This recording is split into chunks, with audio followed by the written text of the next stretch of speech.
That night, sleep refused to come. The letter lay on the table between us, folded neatly, yet heavy with meaning. Every word replayed in my mind, louder than my thoughts.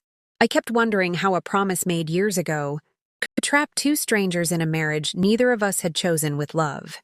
By morning, I was exhausted, not just from lack of sleep, but from carrying feelings I could no longer hide.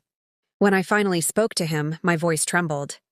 I asked him why he never looked at me the way a husband should look at his wife. He didn't answer immediately.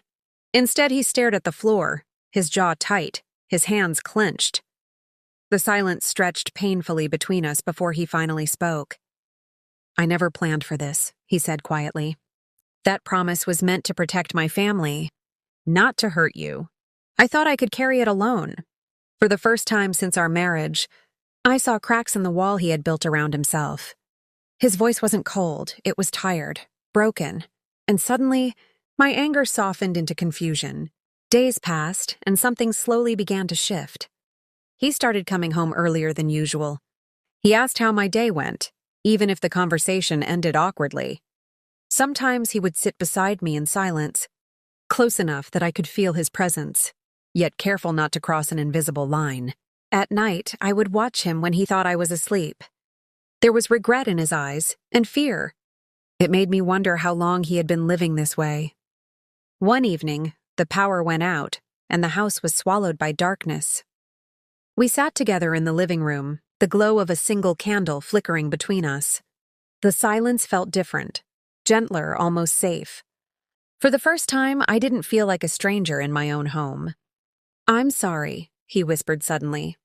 Those two words, so small yet heavy, settled deep in my heart. Hope stirred quietly inside me, fragile but real.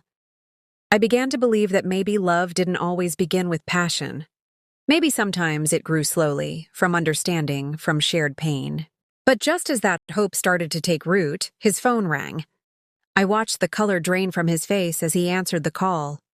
His hand shook slightly, his voice low and tense. Without a word, he stepped outside, leaving me alone with my thoughts. Minutes passed, then more. When he finally returned, his eyes avoided mine. In that moment, I knew whatever secret he was still hiding hadn't finished with us yet. And the truth between us was far from over. For more interesting stories like this, subscribe to my YouTube channel, Our Love Stories by Giba Masola.